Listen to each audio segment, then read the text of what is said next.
যেখানে ভাইজানের জবাব শুনে হাসির রোল পড়ে যায় সামাজিক মাধ্যমে। মঞ্চে তখন সিকান্দারের পরিচালক ও প্রযোজক থেকে শুরু করে ছবির কলাকুশলীরা দাঁড়িয়ে, তাদের মধ্যমণি হয়ে দাঁড়িয়ে আছেন সালমান, পাশে দাঁড়িয়েছিলেন রশ্মিকা।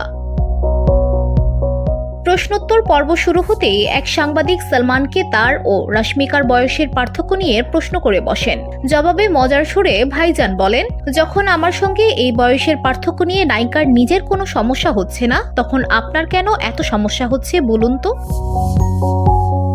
এরপর অভিনেতা বলেন, আর একটা কথা, যখন রশ্মিকা বিয়ে করবে, তার সন্তান হবে, সেই মেয়ের বিপরীতেও আমি পর্দায় অভিনয় করব। আমি নিশ্চিত মেয়ের মায়ের অনুমতি পেয়ে যাব।